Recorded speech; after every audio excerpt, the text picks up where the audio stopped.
So, I don't really have anywhere to put this other than on my TV channel. We went to the Abbotsford Agrifair yesterday and today.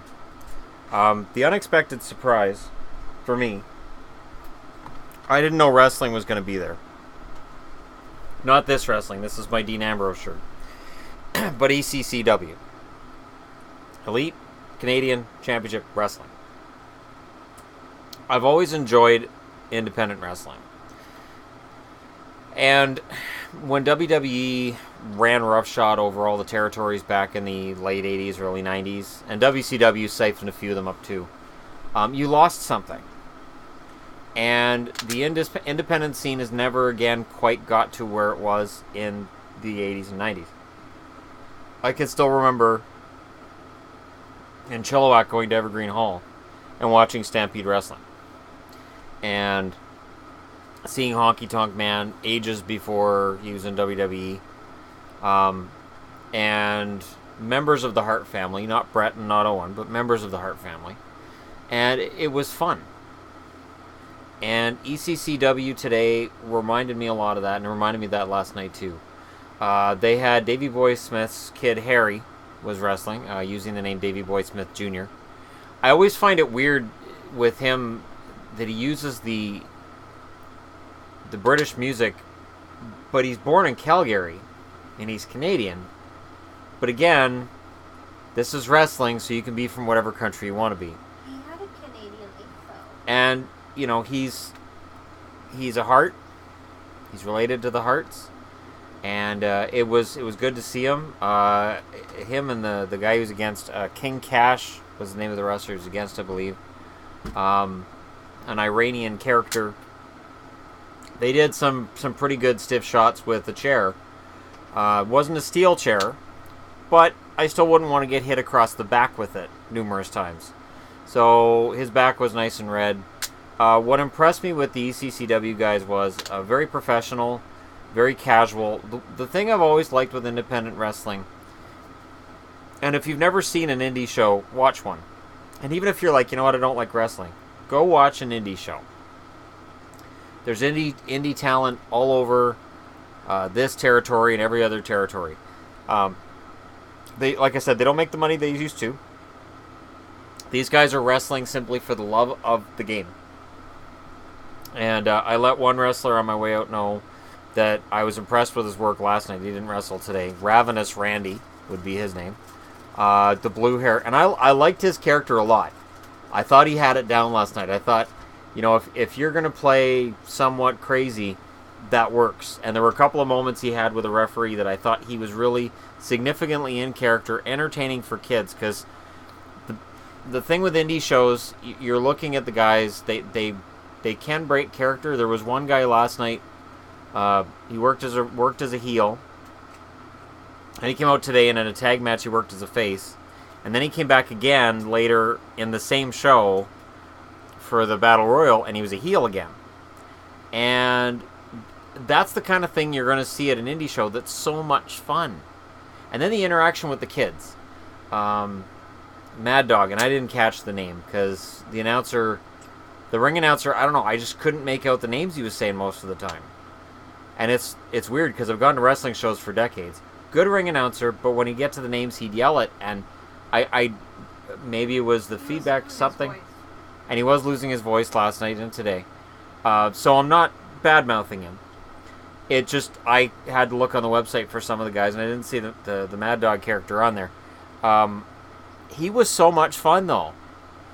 He came out last night. They kind of worked as faces last night, and they came out today. They worked as heels, and he ratcheted up things a little bit, and yet he interacted with a little girl in the front row, getting her all riled up, making faces at her, and she was making faces at him, and it was fun. It is a fun show, and the best part is, because we had the weekend pass for Agrifair, and because it was included in your admission, the wrestling was free. You know, and you can say, well, you had to pay for the Agrifair ticket. Right, but, I mean, if you want to go on a ride, it costs a lot of money. The rides were expensive, and there were other items in there that weren't free. The food is expensive. The wrestling was free. The Crash Up Derby was free as well. I learned this year, if you're going to see a derby, watch it the first night when the cars are relatively intact, not the third night when they've been smashed for 3 days. The drivers will do their best to repair them, but there's only so much they can do with that limited amount of time, and I would guess a limited amount of money. You want to make money for the weekend. So, basically my message in this video is this. Supporting the guys who are in the independents with wrestling is a good thing. They don't make a lot of money. The split, I don't know what the split is for this weekend for each wrestler. I'd be surprised if they take home more than $150 or $200 each. They do it for the love of the game. And when people say, oh, it's just fake, wrestling is you know the outcome when you go in the ring, but there's so much of that if it's done wrong, you're going to break your arm, break your leg, separate your shoulder. Like, there are so many things that can go wrong. And I watched guys work today that were really safe. I watched a 12-year-old kid get in the ring, Buddy Wayne's kid, Nick Wayne, and, he didn't take a bump. Not really. Because the guys he was in the ring with, they really took care of him. They were very careful with him. And I was really, really impressed with that work all around. So, there was some mixed action as well. Female wrestler in the ring with men, and sometimes that can be off-putting. It worked fine here. It wasn't off-putting. It wasn't guys just pushing a woman around. It made it appear that a woman can stand up for herself against men, and that's just fine. I don't have a problem with that in wrestling. You're suspending your disbelief when you walk in the door. So again, I know this doesn't necessarily qualify as movies or TV. I don't think ECCW has a TV contract, but they should. All-Star Wrestling should have a contract. These companies, there should be some way to get these guys, and they said the Pacific Northwest, I know that's what this territory is considered. You have your All-Star, you have your Vancouver Island Professional Wrestling, which has some great wrestlers in it as well, and you have ECCW. You have, I believe there's one as well up in the interior that does some work as well. And these guys all cross paths with one another for the most part. I believe Vancouver Island Pro Wrestling just stays on the island. They may do shows in Vancouver. I've never really paid a whole lot of attention with their stuff because it's on the island, right? But some of the wrestlers are really, they've got the right look. And when you see these guys live, I'll put it this way, Jinder Mahal, the current WWE champion, the Singh brothers that bring him out, yeah, they started out as the Bollywood boys for the company that I just watched for free at Agrifair. So there were lots of wrestlers I looked at and I said, these guys may have talent to make it in the WWE someday. These guys may go to TNA, ROH. Harry Smith, as Davey Boy Smith Jr., comes over from New Japan Pro Wrestling. New Japan is a big company. You can make good money working for Japan. Wrestling is revered in Japan. It is so much fun to see all this come together and to know that this still exists. So, if you have small kids, take them. It's good. It's good family entertainment. In the 80s, it wasn't. The stuff I watched, the Stampede Wrestling, guys bladed. There was bleeding. There were chair shots over the head. There was a lot of swearing in between the wrestlers during matches, before matches, and after matches. That's all gone now. Whether it's because of WWE or because of just the way that society is now, it's now inclusive. Bring your kids, bring your family.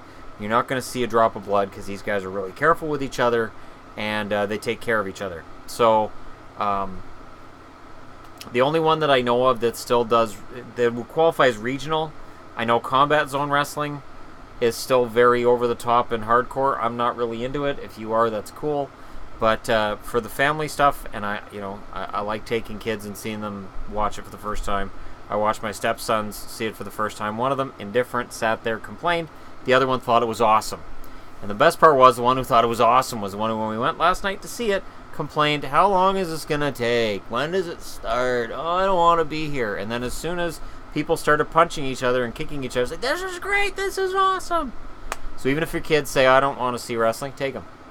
They'll probably enjoy it. So, thank you for watching. Hit like and subscribe if you're browsing your way through. And if anybody from ECCW sees this, I would like to thank you guys from the bottom of my heart for making Agrifair tolerable. Sometimes these events, hey, no. I'm not a llama person. And donkeys are cool and all, but I'm not going to go somewhere just to see a donkey. So, and the farm animals thing and the tractors, and I grew up in a rural area. I've seen all that. The wrestling gave me something that was fun and interactive and just great fun to watch. So awesome. Thanks to them. Thanks to you for watching, and I'll talk to you again soon.